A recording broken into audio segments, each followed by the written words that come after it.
Good morning, and welcome to the Environmental Protection Commission meeting on June 25th. And Commissioner White, our chaplain, will lead us in the Pledge of Allegiance to the flag and the invocation.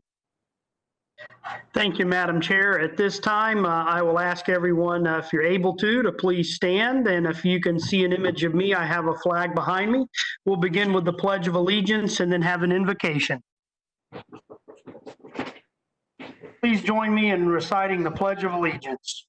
I pledge allegiance to the flag of the United States of America and to the republic for which it stands, one nation, under God, indivisible, liberty and justice for all.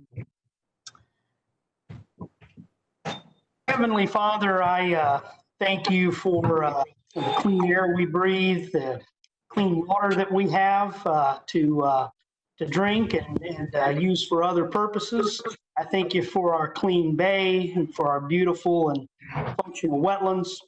I also thank you, Lord, for the roof over our head made possible by the building industry, the food on our table made possible by the agricultural industry, and the various industry that allows us to make livings for our family.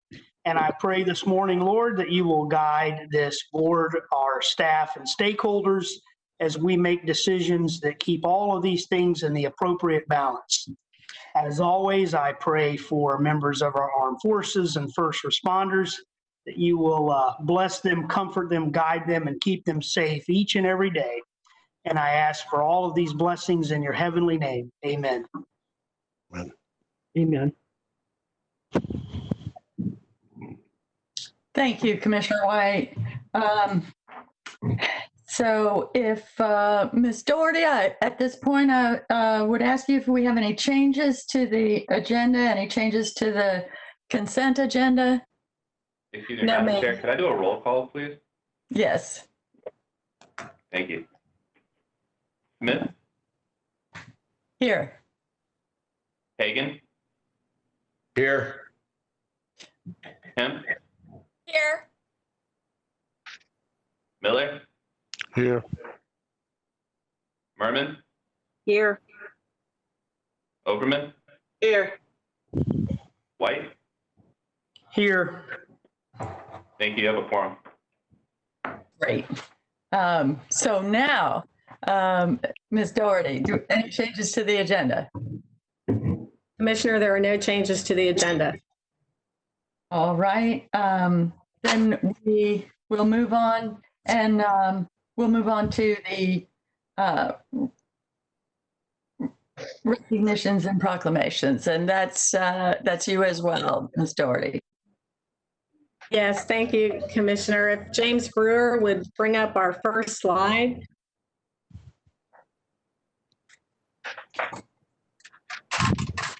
Thank you, Commissioners. We're here today to honor Marsha Reese. She has 35 years of dedicated service to the agency and has spent most of her career in the water division.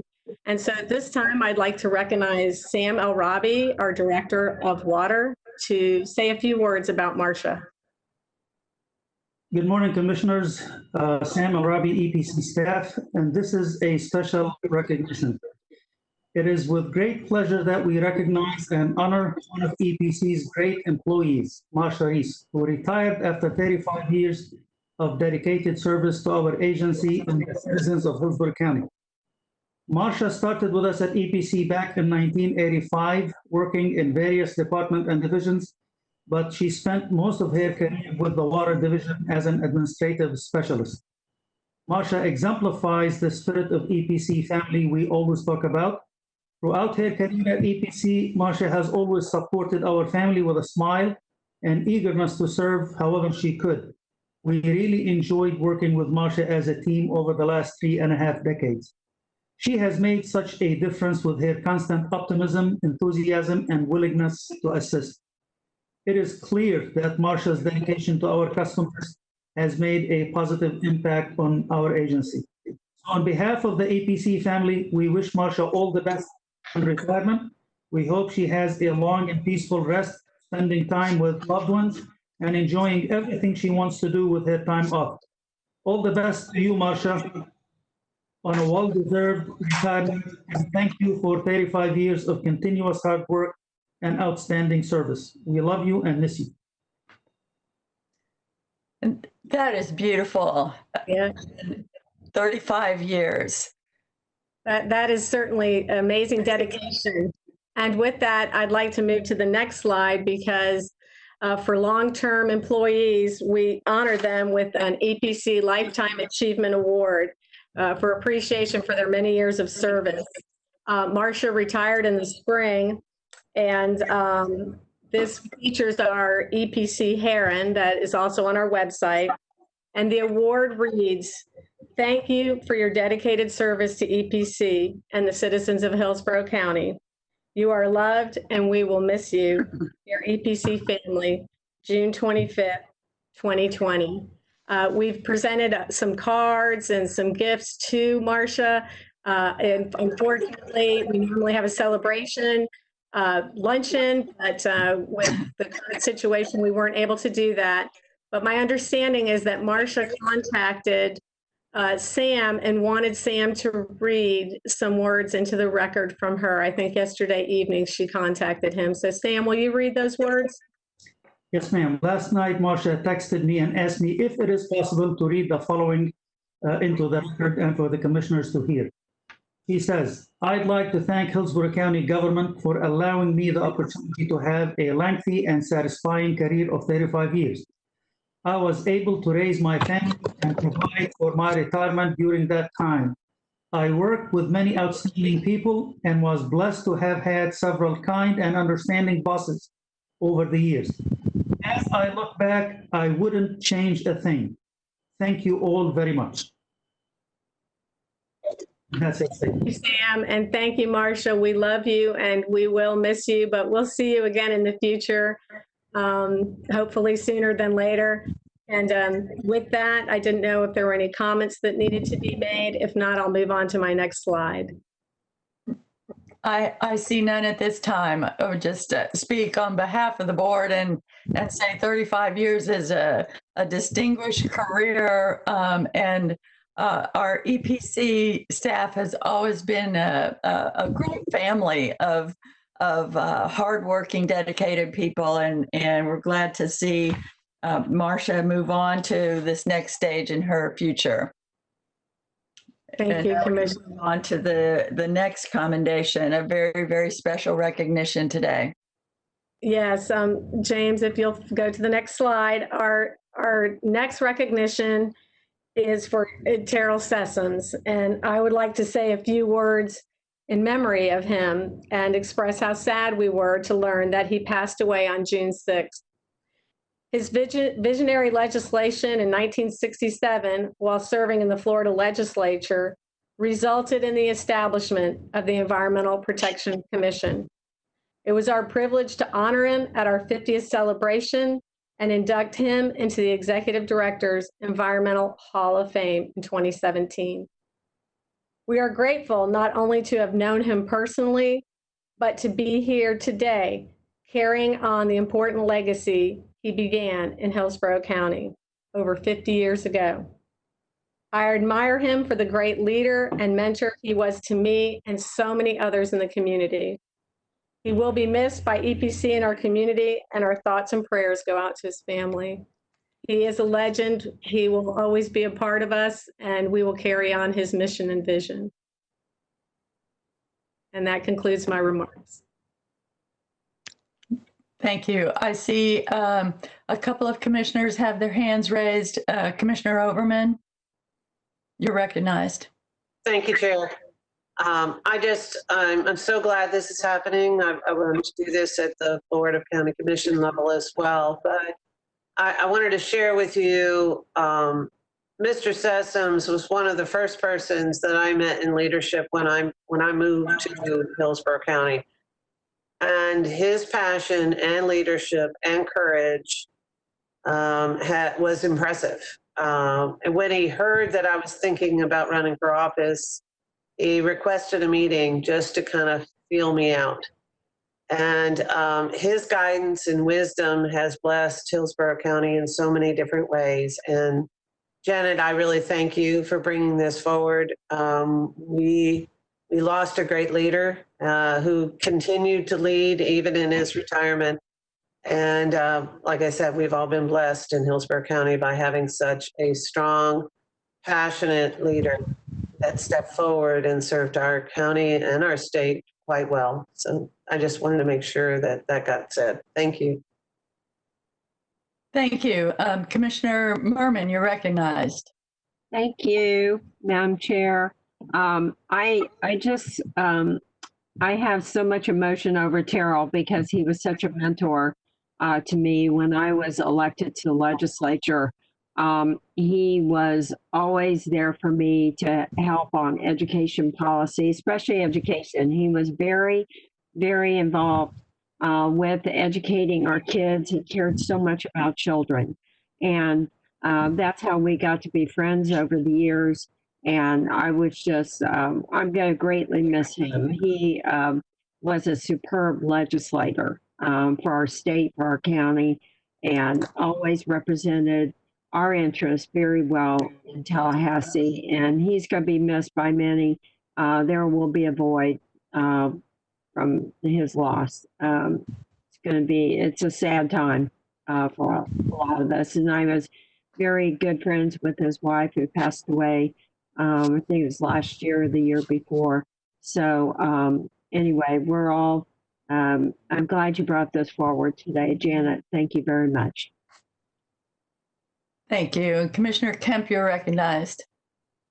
Yes, I just also wanted to give my great regards to Terrel Sessums. He was a giant and a real leader, and I'm glad that we were able to recognize him in such a substantial way before he left us just recently.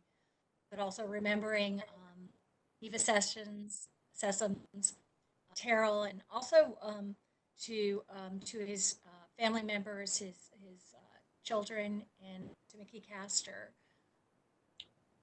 some good friends, as he left us. But boy, did he leave us with such an environmental and every other legacy of leadership, and really changed what has happened here in Tampa Bay. So thank you. Commissioner Kemp, you'll need to speak up a little bit. Were you finished? yes, I am finished.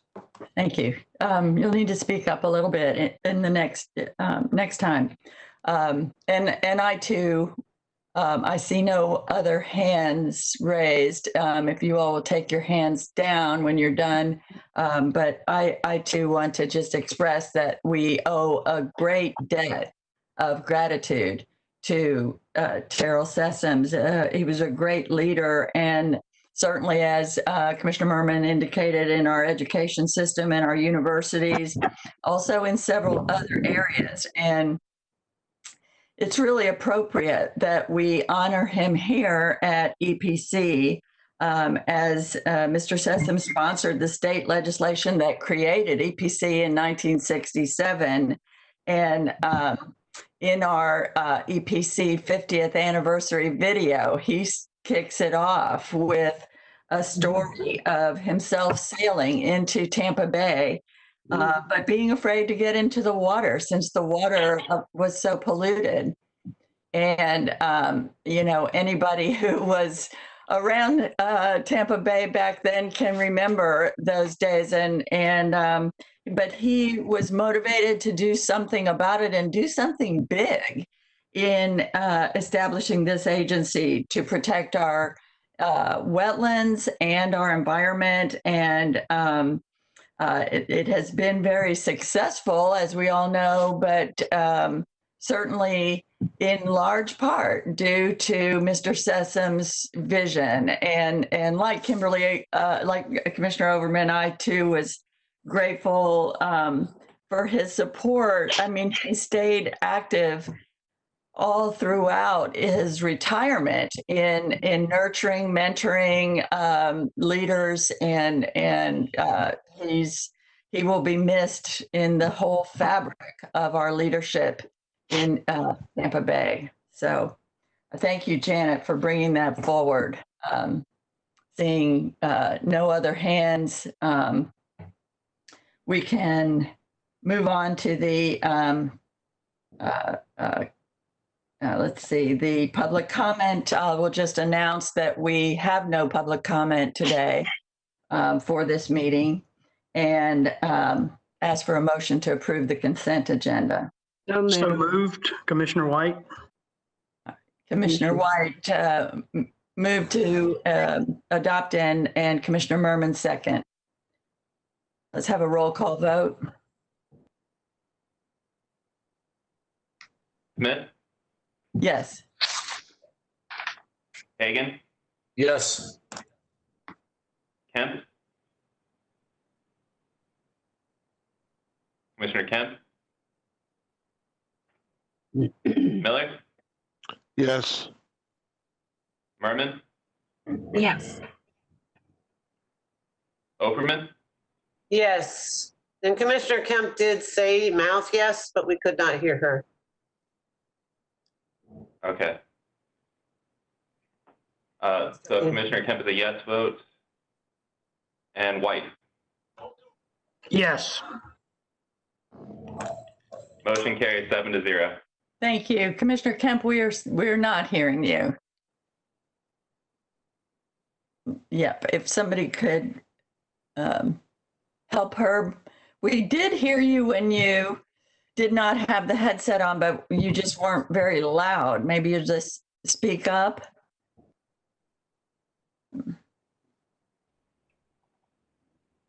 I'll just hope, let you work on that, and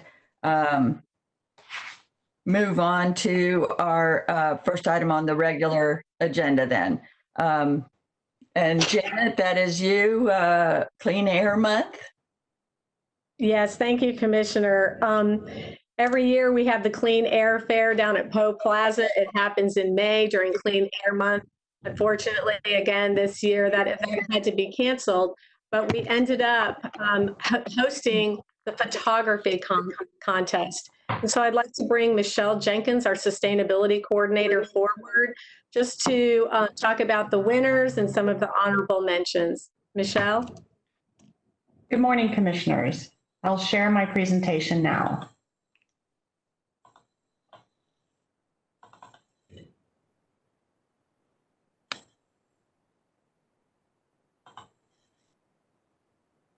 Can everyone see it? Yes. Okay, thank you. Thank you for having me. Well, normally at this time of year, we would come before the Commission to share all of the fun and exciting activities that staff has performed throughout the month of May in honor of Clean Air Month. But unfortunately, this May was like no other, and due to the COVID pandemic, many of those outreach activities had to be canceled, but not all of them. We were determined to be resilient and to adapt to the circumstance and virtually engage to promote the importance of clean air and a healthy environment.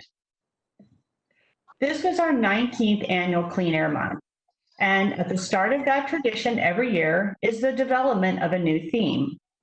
Our goal is always to make it festive and to stay current with the times. So this year we decided to recognize the very special golden 50th anniversary of Earth Day. And we came up with a tagline, "It's an Earth Day birthday."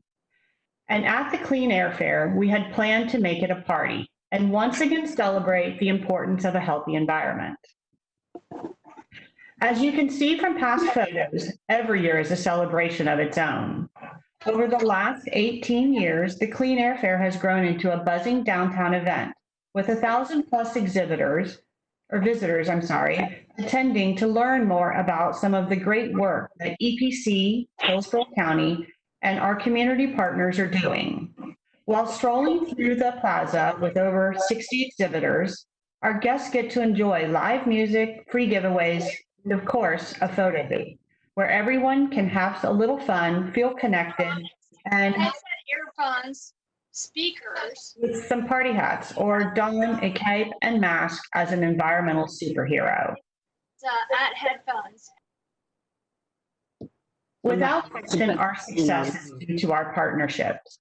And since we weren't able to host the fair and capture all of our incredible partners while engaging with the community, we wanted to recognize them in another way.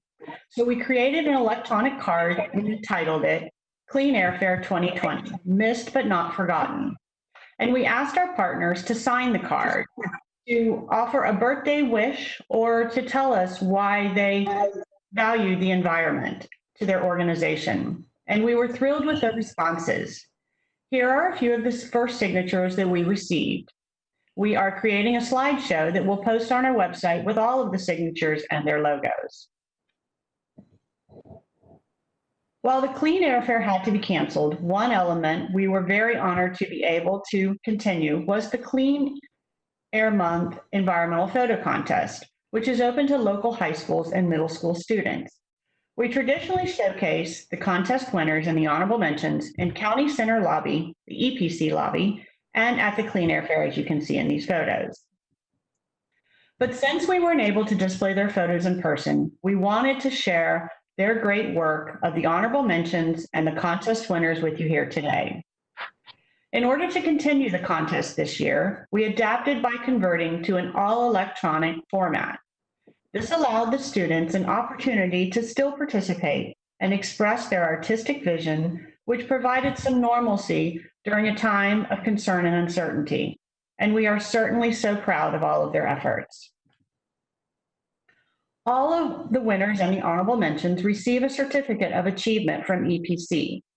The top 3 photographers also receive a small monetary award, and a donation is made to the winning school's art department. As part of the contest, the students are required to include a brief narrative explaining the motivation of their photo. And these narratives are often an insightful glimpse into the perception of our youth on the future of our environment, as you will see highlighted by our top 3 winners. And for third place, we have Zaria Washington, a senior at Blake High School. Her piece is titled Greatest Love. Zaria wrote, her photo depicts Mother Earth reading a birthday card while sitting on some very beautiful flowers she created herself. The image is supposed to represent a constant circle of love for Earth by Earth.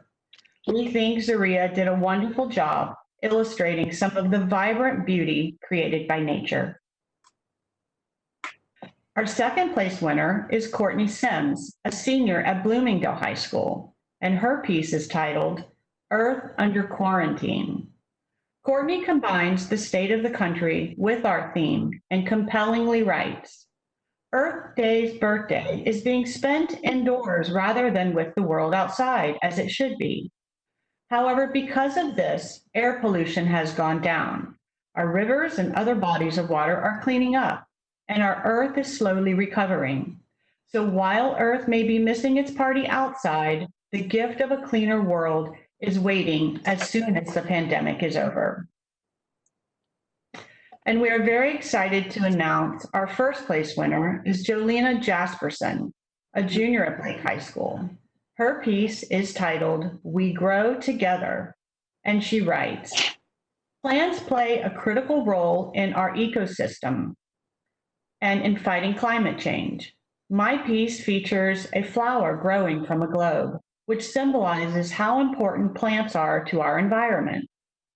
Every part of the earth goes into the process of creating a plant, from the soil to the water and everything in between. Plants truly do make the world turn.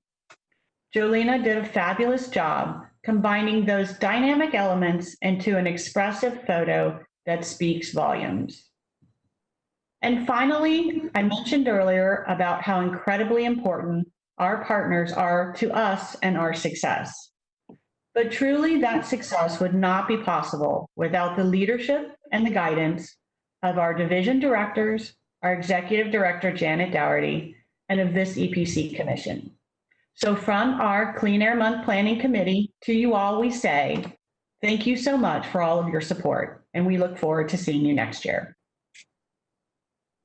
Thank you so much for that report and presentation. And it's really comforting to see that EPC is still doing everything we can to continue involving the community in the environment and involving these young people who will be our next environmental leaders and citizens, and continuing that on even during this time when it's practically difficult. So I appreciate that.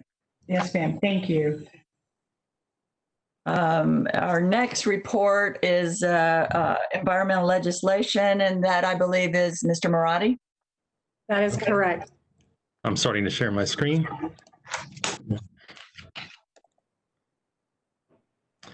Good morning, Commissioners. Rick Marati with the EPC Legal Department. Just going to give you a legislative update on some of the bills that passed and failed that we had been talking about in our past few meetings, December through February, that we had discussed previously. Over 3,500 bills were proposed in this session, and 210 of those passed both the chambers, and the majority now have been delivered to the governor. And by early this week, about half of them had been signed by the governor, but in the past few days, seen a lot more being signed. So that number is going to change rapidly by the end of this week. There's a few of the ones that we discussed that have passed. House Bill 73, environmental regulation. This is the bill that local governments would have a lot of interest in, because counties and cities now have to renegotiate contracts with recycled material collectors to ensure there's a better definition of contaminated recyclable materials and how to manage those and minimize costs to the collectors. And when we talk about contaminated in that sense, it's more the strings and the plastics that can foul the recycling process. But closer to the EPC's interests are two areas of exemption that we were tracking. One that says local governments can't ask a citizen to provide written proof from the DEP, State Department of Environmental Protection, that they qualify for an exemption. Best example is if they want to build a small dock on a lake that doesn't need any permits, a local government couldn't ask them to prove that they qualify for an exemption because no writing is necessary or no permit is necessary. And then the other exemption of note to us is one that allows a dock repair or replacement, and that exemption already exists, but it got amended this year to allow a little wiggle room, mainly in case of a hurricane or a storm that really could blow away a dock. It allows the citizen to still get an exempt repair or replacement as long as they do it within 5 feet of the old dock. It's really hard to tell, really hard to figure out where the old dock existed if it got destroyed by a storm. So this gives them a little room to still get an exempt dock rebuilt, as long as they don't impact new resources like oyster beds. This bill was one of the few environmental ones that was signed about 2 weeks ago. Moving on to Senate Bill 712, the Water Quality Improvement Bill. This is one that we've been tracking for 2 years. It failed last year, but it passed this year. And this is the one that transfers the septic tank regulatory program from the Department of Health to the Florida Department of Environmental Protection. It's part of the governor's package of really attacking nutrient pollution in the state of Florida. They wanted one agency to oversee all of it, and this was a piece of the puzzle that they wanted the DEP to have. And so over the next 2 years, the DEP is going to have to enter into rulemaking to make rules with a little more strength about siting and minimizing pollution from septic tanks. There'll be a technical advisory committee developed to help assist in that rulemaking. You'll hear a little bit about this from Sam El-Rabi in the next presentation, so I won't get into too much detail. This one's been presented to the governor, but as of last night, I did not see that it had got signed yet. Next bill, the Environmental Accountability Bill, House Bill 1091. This is the bill that increases all civil and administrative fines by 50% in statute. And because the EPC is a delegated program, we assess these same fines. So a lot of fines are anywhere from $100 to $10,000, depending on the type of violation it is. They all just go up 50%. And unrelated to that, there is a clause in this bill that states that a seller of any property has to disclose a defect of a sanitary sewer lateral line. And when we're talking about the sanitary sewer lateral line, that's the line that runs from the residential property or the commercial property to the street where it connects with the government's sewer line. So there'll be a new disclosure required during the sales if there's a known defect. Two more that passed that we've been tracking was a preemption by the state of regulation of proprietary drugs and cosmetics. The impetus of this was there was a lot of sunscreen regulation going on in South Florida to help protect coral reefs, because some sunscreens have been identified that may impact coral reefs. And but the patchwork was not favored by some legislators, so they decided to create a preemption. This one has been presented to the governor, hasn't been signed yet. And then the last one I'm going to talk about that passed is House Bill 549. And this creates a public records exemption that would allow governments not to turn over the location of threatened or endangered species. The idea here is to protect those species from poaching, trespass on people's property if they knew how to get to the species. So this seems like a sound public record exemption. Again, this was presented to the governor, but hasn't been signed yet. And then two, I'll talk about that failed with the brownfields bill that we've been talking about a few times. This, among other things, this one is the one that would have taken away the job creation criteria for a brownfield project if you were going to do affordable housing, parks or conservation. The idea being affordable housing projects and parks or conservation may not on a day-to-day basis have a lot of staff on site. Well, the brownfields program is a job creator, and they want to have jobs created to show that you qualify for the brownfields and the tax incentives, and limiting your liability from lawsuits for environmental issues when you take on a brownfields project. But they realized that job creation criteria made it harder to have a brownfield become a park because you don't need many employees on a park. So it was an idea to get rid of that to help incentivize more brownfields on parks and affordable housing. It failed this year, but the Brownfields Association is pretty determined to bring these type of bills back. So hopefully we'll see that again. It seems like a good idea. And then the last one I'll talk about is a public notification of pollution.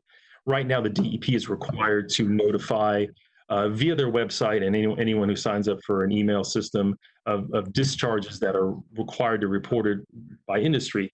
They were proposing to amend that law by saying that any of those forever chemicals that we've been hearing about, the PFASs, PFOAs, the ones that are typically with fire retardant foams and the such, they get into waterways. They wanted to have a new reporting criteria that if there was a evidence of a release of one of those, there'd be a notice of a mile radius from around that release, and also putting on the website. That bill didn't pass this year, so we'll track it and see if it comes up again next year. And with that, commissioners, those are the topics I wanted to cover. And I'm happy to take any questions. I will quit sharing my screen here. Thank you, Mr. Marotti. I see no questions. I'm sorry, was that somebody? All right. So then if there's no further questions, we can move on to the next item, and that would be Mr. El Rabi to discuss the septic tank regulation report. Correct. Yes, Commissioner.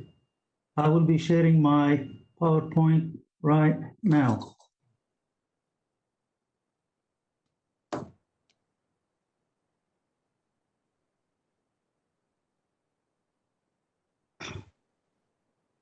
Okay.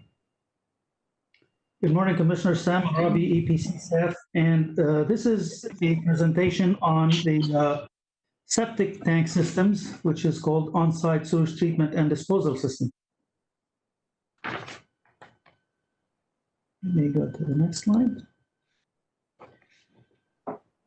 This presentation about septic tank system regulations and the involvement of various entities in septic tank issues in Hillsborough County, and I will be touching upon also the state of Florida as well.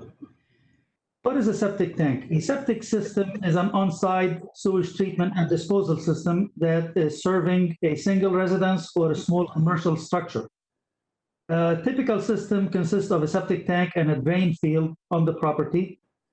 And a septic tank separates the solids from the wastewater, stores the partially decomposed it stores and partially decomposed some of the solids material while allowing the liquid fluid or effluent to go out into the drain field for further clarification and percolation. The septic system always has a subsurface effluent and never on top of the ground. And also it's a closed loop system, and it is not an open tank system. It does not include package plants or other treatment works that are regulated under Florida Statutes 403. This is a summary slide of the entities involved in septic tank issues in Hillsborough County. First is the Department of Health, and Hillsborough County Public Utilities, and EPC. The Department of Health regulates septic tank by state law. They are in charge of regulations of septic tank throughout the state and in Hillsborough County. When we talk about regulations, they're in charge of the permitting, compliance, and enforcement if there are problems of septic tank. They have recently also revised their rules to incorporate technological advances and operational requirements for alternative systems, a little bit more advanced systems. Hillsborough County Public Utilities, they're involved through their proposed septic to sewer conversion program for septic communities within the urban service area. Also, the comp plan requires connections if sewer is available, which is also dependent on the cost. EPC's involvement is practically responding to septic system failure complaints, where the septic system discharges wastewater off-site, off the property, and into conveyances that leads to surface water. The state DEP and Department of Health will be implementing soon a major changes prescribed by Senate Bill 712, which was passed earlier this year during the legislation session.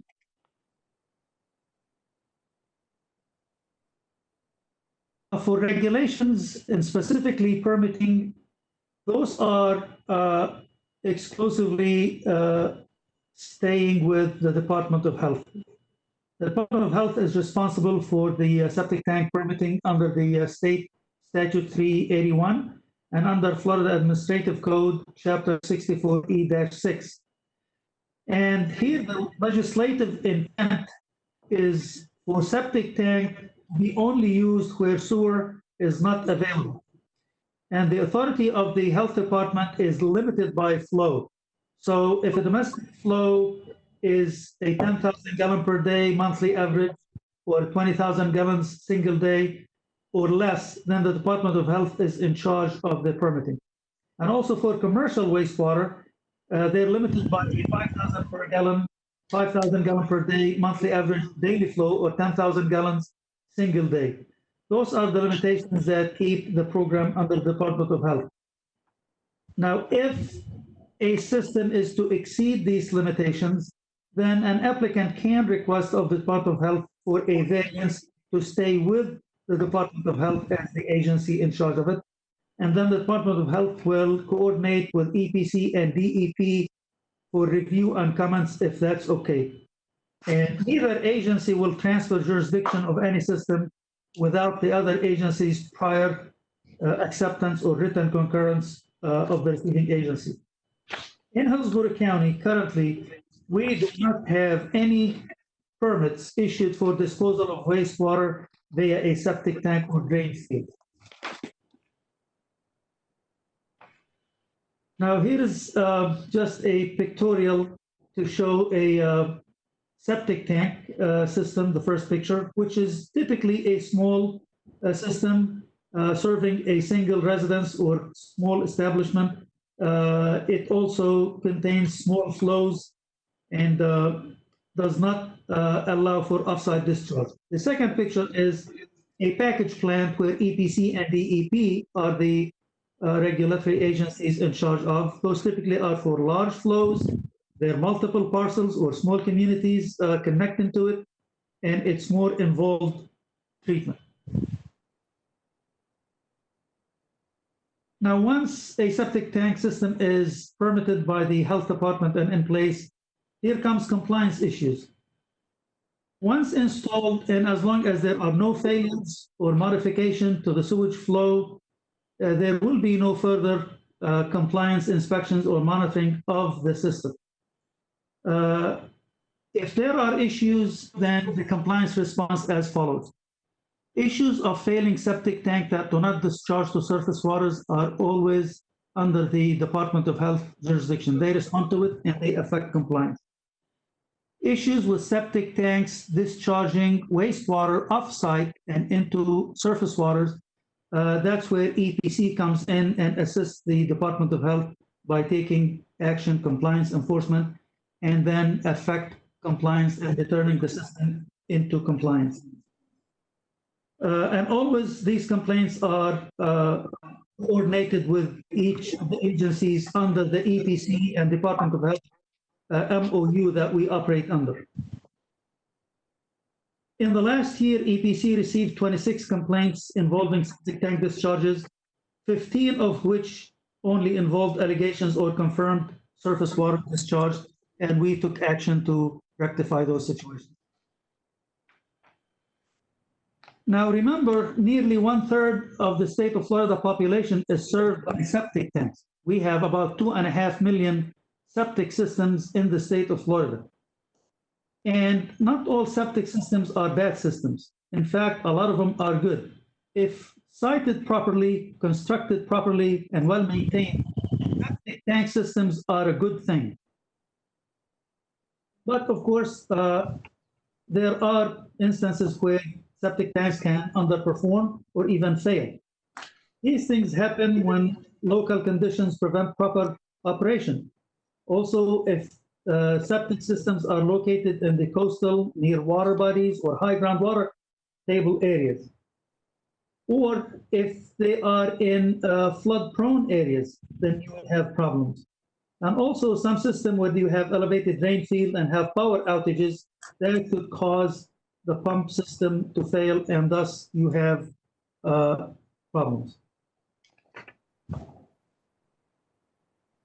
Septic system can also underperform or fail if they're hydraulically overloaded, too much flow, an undersized system that cannot handle the volume.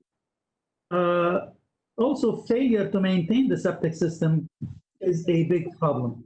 If a tank is not pumped regularly, if plant roots invade drain fields, if vehicles are parked on drain fields crushing the pipes, that could cause a problem. Obviously, complaints arise when a failure is obvious. And one sure thing about septic tanks, they tend to let you know pretty quick if there is a problem. If you have flooded front yard with sewage or blocked up toilets, you would know immediately. Here are a few photos showing failed septic tanks with standing wastewater on the surface. They tend to really have obnoxious odors in there. The state of Florida has been grappling with septic tank pollution issues for a while. So the Department of Health, in addressing septic tank contribution to pollution, back in 2009, they initiated the Florida on-site sewage nitrogen reduction strategies. And that project, they had a report issued in 2015. It included a pilot testing of a passive or advanced nitrogen reduction system that achieves high nitrogen removal rates and has media that would last up to 50 years. But the costs are high compared to conventional systems. That it could be up to 3 times higher, more expensive than a conventional system. Also addressing septic tank by the Health Department, in early 2019, the Department of Health adjusted its rules to include technology advances. It deals with technical changes to the design of alternative system that would allow for more advanced system to remove and reduce nitrogen. These changes will allow for the installation of systems meeting the Department of Environmental Protection FDEP nitrogen reduction goals pursuant to the Florida Springs and Aquifer Protection Act of 2016. And such advanced system also would require somebody to check on these systems and monitor and operate those systems, because a little bit more advanced, they require more oversight. Here is a very telling graph and statistics for Hillsborough County. This is from the Department of Health data. Notice the chart. This talks about the total number of new septic tank applications, and the trajectory has been steadily declining. In fact, there's a sharp decrease between 1980 and 2020. Back in 1980 through 84, we had about 9,000 applications for septic tank installation. And it decreased all the way down to 2020. In the last year, the Department of Health received only 671, from 9,000 to about 671. That's a very stark decrease. And also in the last 12 months, the Department of Health received 671 permit applications and issued. In the last 12 months, the Department of Health had received 175 permit application for abandonment. In the last 12 months, the Department of Health had processed 848 repair permits for existing septic systems that require some kind of repairs. Here's a map of Hillsborough County. Again, this is from the Department of Health data. Notice that the brown and yellow area are sewer parcels, while the green are septic parcels, and the gray and pink, those are unknown parcels. Over 72% of parcels in the county are connected to sewer lines, but 13% of the parcels are on septic tanks, and about 14.8% of parcels are unknown. This means we don't have records of these, not in the database, or they were so old even before databases or record keeping was started.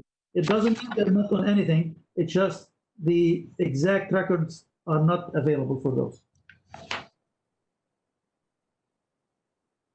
Septic tank regulations are a state issue for authority. The legislature has looked into addressing it over the years.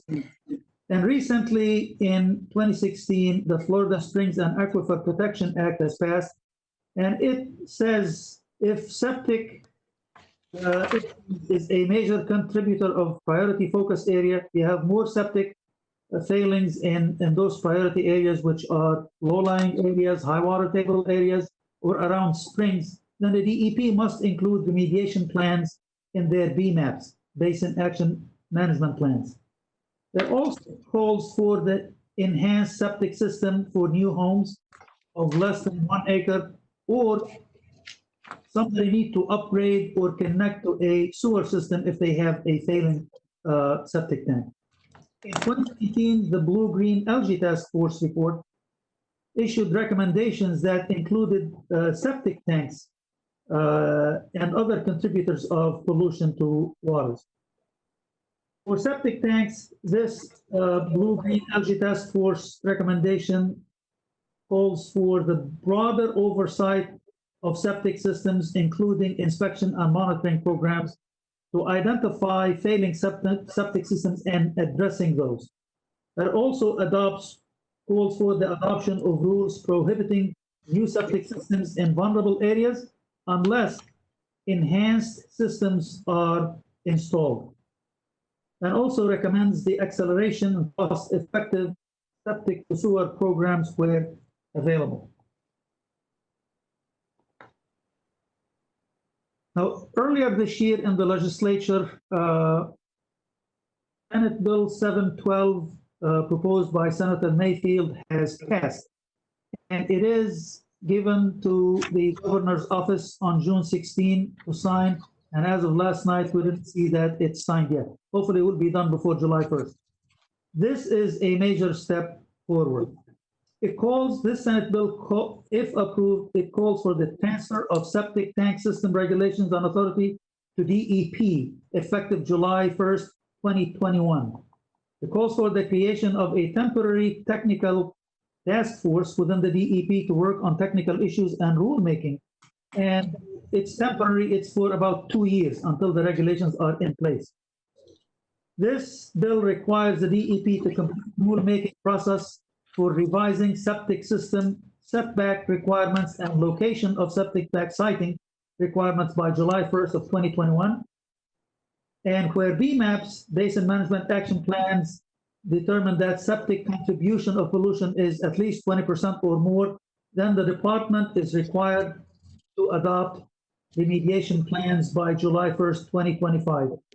This bill also asks the department to flesh out through regulation and require local governments to reduce septic tank pollution. Also, the bill requires DEP to implement a fast-track approval process for people who are willing to install enhanced nutrient-reducing septic tanks. This will be fleshed out in the next few years, and we will have a more clear picture when rules are adopted. Now, the role of Hillsborough County. In Hillsborough County, the county utilities has proposed a conversion program, septic store, and identify a prioritization area. The county had contracted with Hazen and Sawyer, the consulting firm, for the evaluation of septic tank in the urban service area. And the consultant has issued a report in 2018 identifying 120 septic tank communities within Hillsborough County urban service area, and also identifies 26,000 unsewered single-family parcels in the urban service area. The report developed ranking system for prioritization, which included the cost and environmental benefits. And as far as cost for connection, so the initial funding proposed was $10 million per year in total. The cost is about $25,000 per home to connect. It also proposes that 60-40 split with homeowners to a maximum cost of $12,000 for a homeowner. And with that, it estimates 52 years to connect all 26,000 tanks today by doing about connecting 500 septic tanks per year if funding is available. In addressing septic tank contribution to pollution, EPC's role always has to provide monitoring. We collect surface water samples in over 280 tributaries and locations on a quarterly basis, in addition to bay samples, and we review all the data for high bacteria and nutrients to establish trends and hotspots.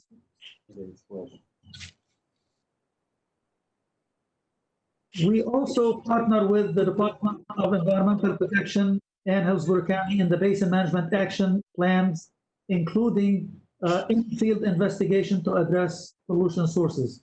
We encourage and fund studies. We support several advanced bacteria source tracking studies, such as the recent one on Bullfrog Creek and Sweetwater Creek by USF through the PRF grant. And as I stated before, EPC staff responds to complaints of septic tank system overflows to surface water. In summary, the Department of Health is in charge by state law in the permitting of septic systems, permitting compliant septic systems in Hillsborough County, including their recent rule modification to allow for more advanced system to be in place. The county utilities addresses the existing septic system through their proposed conversion program, but this would take some time and it's fund dependent to act on it. The EPC responds to septic tank overflow complaints in accordance with the MOU with the health department and takes enforcement action where needed. And the recent legislation asks the Department of Health and the Florida Department of Environmental Protection to implement this major change and transfer of power, and allows for a rulemaking to flesh out the new requirements. And with that, I would like to recognize and thank George Cassidy of Hillsborough County and Brian Miller of the Department of Health, who both are present with us today and available to answer any questions. With that, I conclude my presentation. Thank you. Thank you, Mr. El Rabi, for a very thorough presentation on septic systems and the law. And we do have county staff on the call as well, if anybody has any questions. I see a hand raised. Commissioner Merman, you're recognized. Thank you, Madam Chair. I appreciate the opportunity. And Sam, that was an unbelievable presentation, very comprehensive, as I have advocated for septic to sewer for quite a while, as I have quite a bit in my district.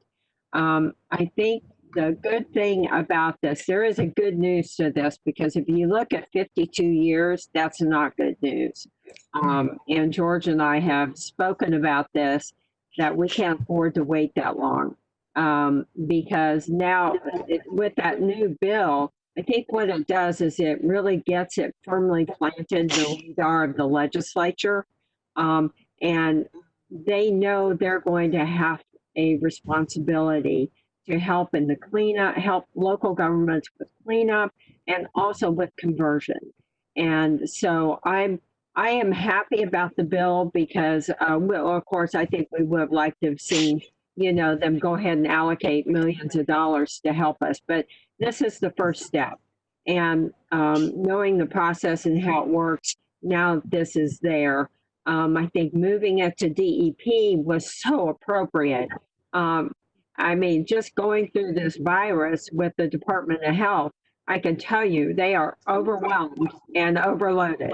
And so I think this was very appropriate. It's an environmental issue, and it should have always been with DEP.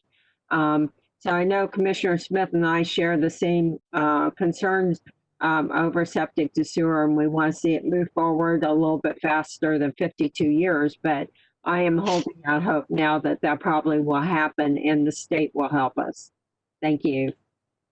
Thank you, Commissioner Merman. Commissioner Kemp, you're recognized. Thank you. Can you hear me all right now? Perfectly. Okay. Great. Thank you. I guess we fixed whatever it was. First off, I'd like to thank our staff, Mr. Al-Rabi, George Cassidy, for working on this and presenting such a comprehensive oversight.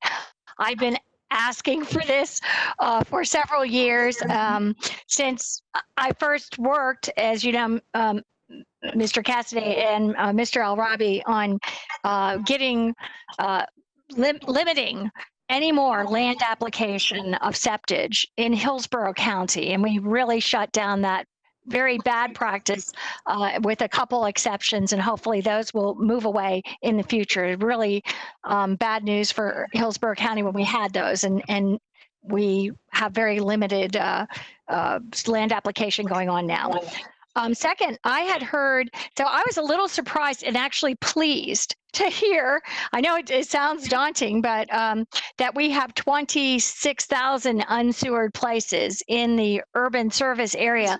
So I thought that number was much higher. To me, that is good news. That's correct, because I'd heard before 125,000, though it wasn't distinguished between the urban service area and the rural service area. Do we have 125,000 still? I know I'm not concerned about changing that in the rural service area, or was that estimate just way very high in the beginning? No, Commissioner, that estimate is accurate. There's about 125,000, give or take, in the entire county. Okay, so we do have about 100,000 in the rural service area, I guess. That's interesting. And 26,000 unsewered, and we also have, of course, our as Commissioner Smith well knows, our low pressure sewer systems that are so substandard that we also have to deal with in both Ruskin, as as when I was an aide for Kathy Castor at the county, that we were dealing with back in 2004, and nothing had been done. Still nothing substantial has been done to this point, but hopefully we will deal with that issue as well and start to work on that. Certainly 50 years is too long, because this isn't just a serious pollution issue, but it's also a serious economic development issue. It's a serious issue in terms of bringing density into the urban service area and changing the picture of how Hillsborough County has developed. And bad on us that it's gone on for this long without substantial attention to it, and good on us that we now have a big picture here, because it's a first step, I think, to working on changing things.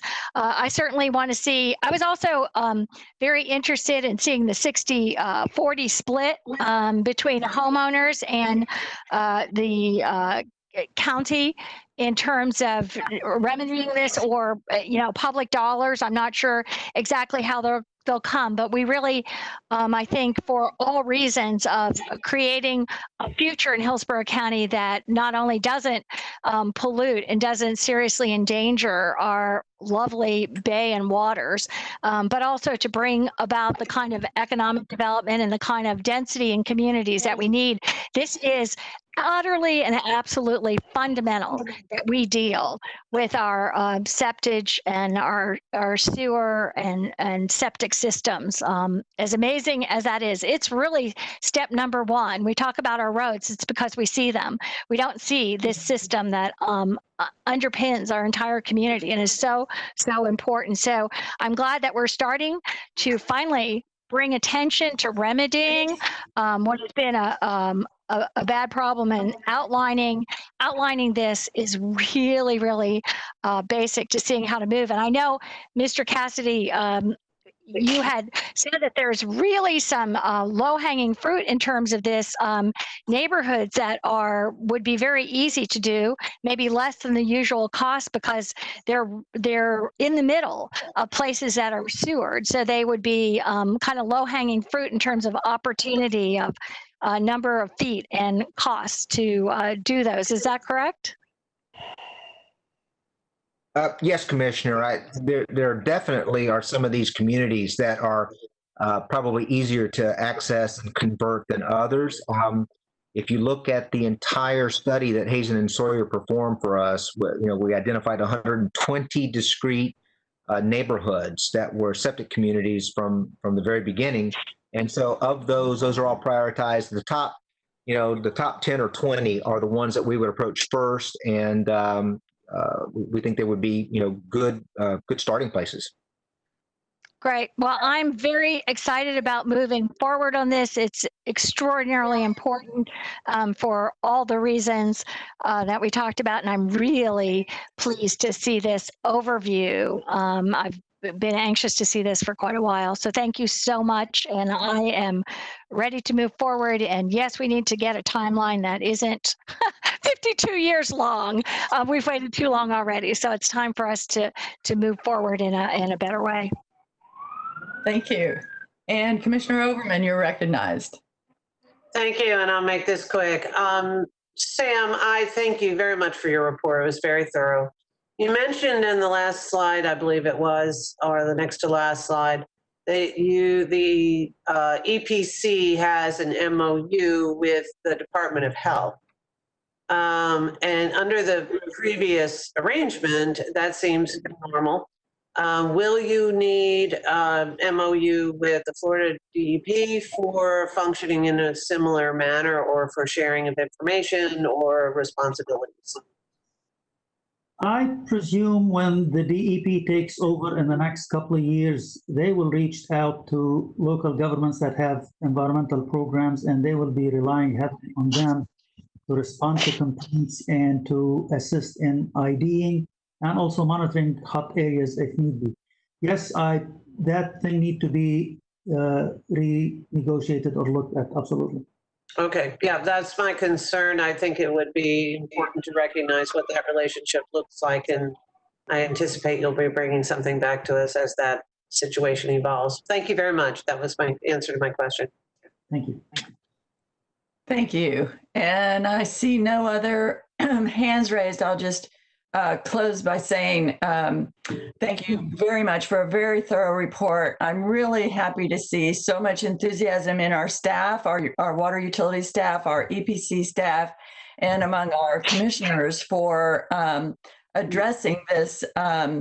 It's not a fun topic, a sexy topic, but it is a very important topic. And I think a priority, it's clear from this presentation, a priority needs to be converting the septic communities that are near our water bodies. As you saw from the septic systems that fail, the slide that had the 3 houses on it, and the ones that are lowest near the water table when we have rain events saturating the ground time after time, more and more frequently now.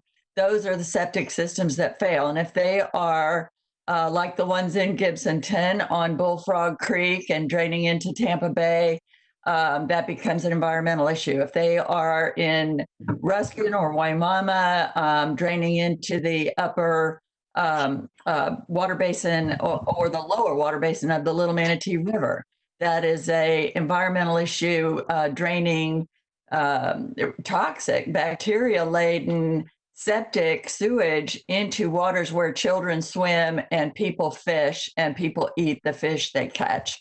So, you know, a key to that conversion is also converting the low pressure system that we have in Ruskin and Waimama, which Commissioner Kemp remembers is a big detriment. It has been an issue for a long, long time in developing the Ruskin town center and attracting businesses there, is getting off of that low pressure sewer system. But also when you talk about homeowners, convincing homeowners to switch to the county system, if the county system is that Rube Goldberg contraption of a low pressure sewer system that fails every time your electric goes out, it costs tens of thousands of dollars. That also costs the county $26,000 to hook you up, and costs the homeowner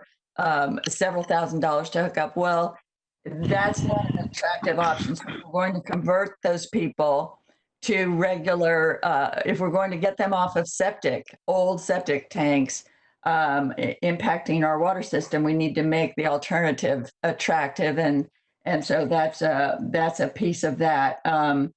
My goodness, 120 septic tank communities and 26,000 unsewered within the urban service area in a county our size in 2021 is unacceptable. We need to move into, the modern era and provide sanitary sewer for our citizens. So I'm glad that everybody is, and I know Commissioner Merman has been taking that very seriously at every turn, and I'm glad to hear that we have a unified voice to move forward as quickly as possible on all of that.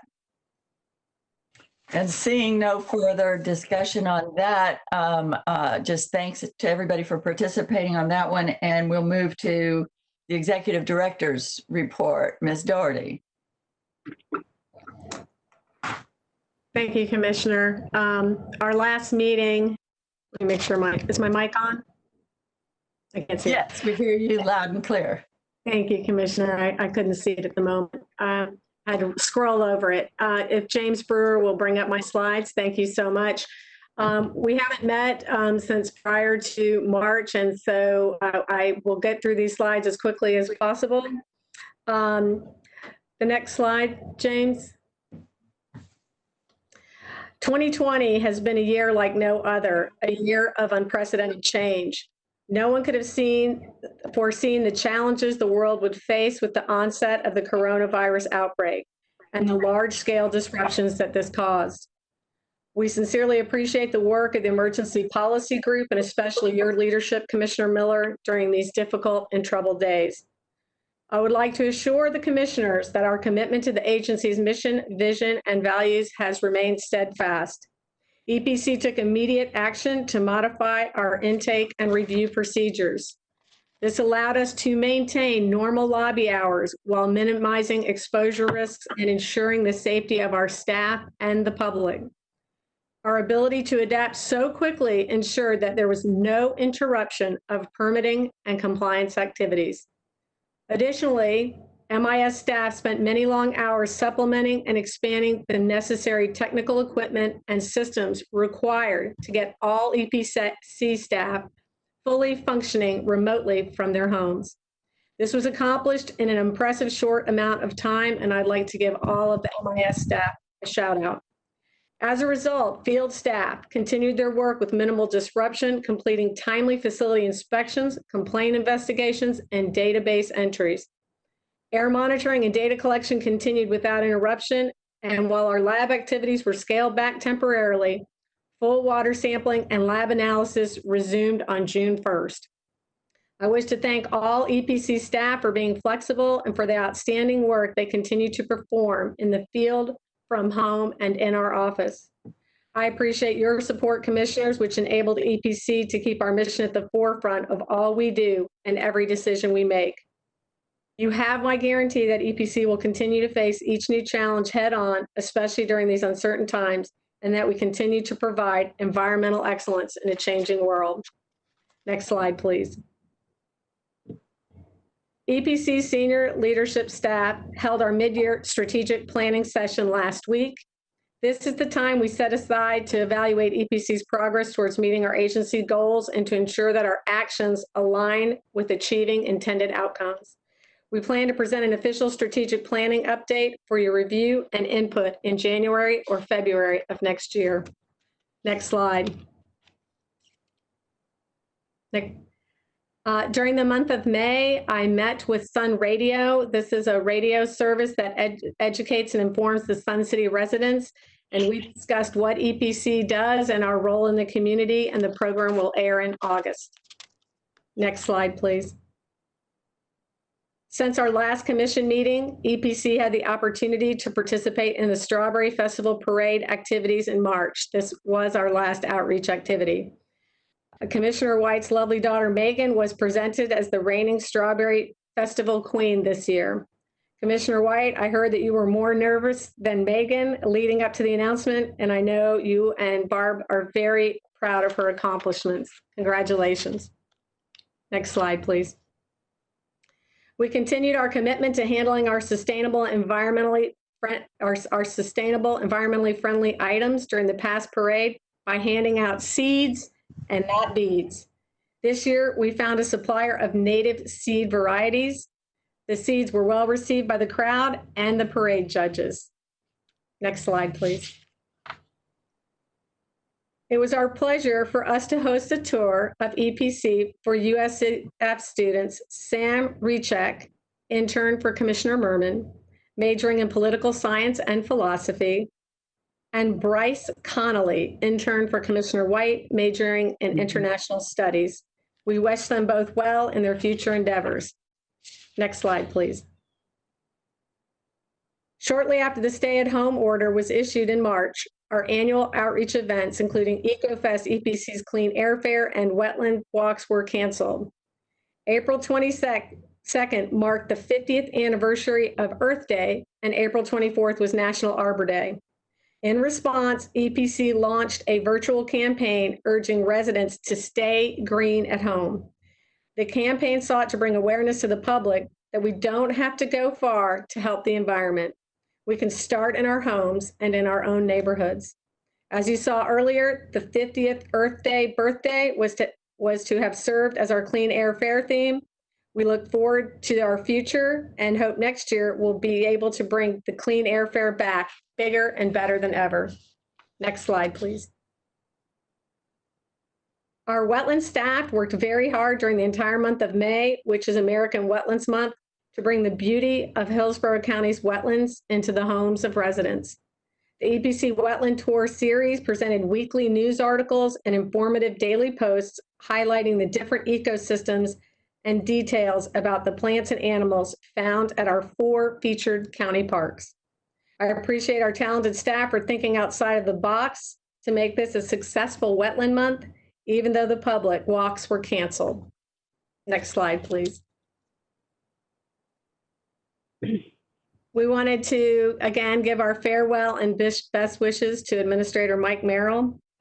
Mike has been with the county since 1988 and retires with more than 30 years of service.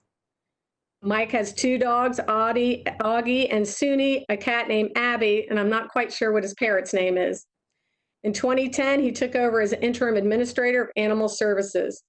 Mike championed changing the facility's name to the Pet Resource Center to better reflect its mission, and currently today it bears his name as well. Today, the PRC saves more than 91% of animals brought to the shelter, up from 35% since he took over. Mike has done so much for the EOC, the EPG, affordable housing, Well for Life, the residents of Hillsborough County, and employees. But we want to personally thank him again for his commitment and support to our agency and our employees. We hosted a Microsoft Teams call with Mike, and he had many things to share with us, but I'll just share two things that he told us. The first was the hard part is figuring out what to do next. And I know you're on your way to figuring that out, Mike. He said not to work too hard figuring it out, but just to let it happen. He is a servant leader, and he attributes his success to having really good influences and teachers in his life. For anyone, if you can find good teachers and people who care about you and stick with it, that can make the biggest difference in your lives. And those are some words of wisdom from Administrator Merrill. We will miss you, and we hope you keep in touch. Thank you. Next slide, please. And finally, I have known Bonnie Wise from her career with the city of Tampa, as well as Hillsborough County. I wanted to take a moment to welcome Bonnie Weiss in her new role as county administrator. I know she's going to do an amazing job, and I look forward to working with her closely.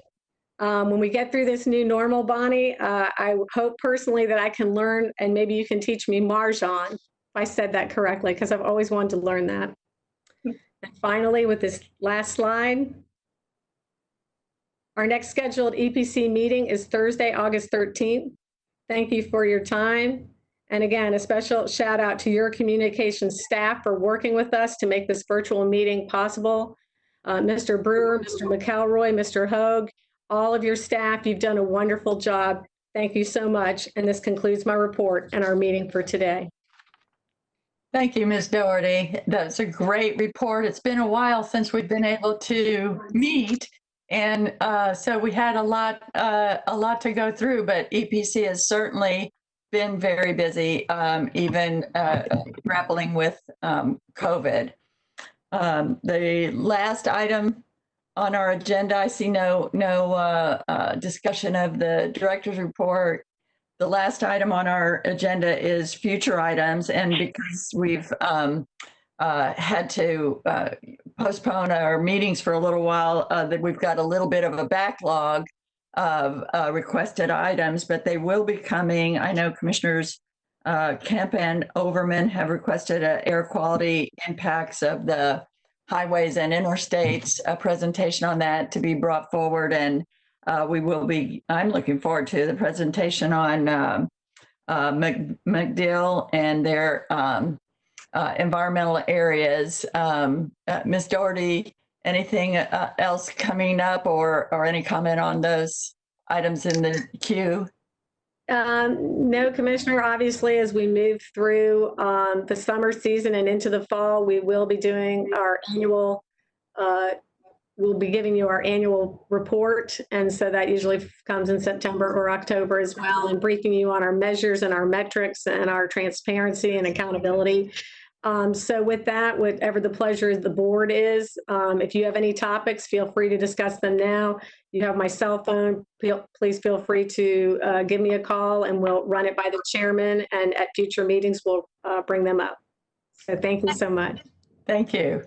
I see no hands raised for future items. And so at this point, then, as we adjourn this meeting, we will be handing it over. We'll be staying here, switching hats, and transitioning to the BOCC County Commission, and Commissioner Miller will be chairing that. So with that, this meeting of the EPC is adjourned, and thank you all.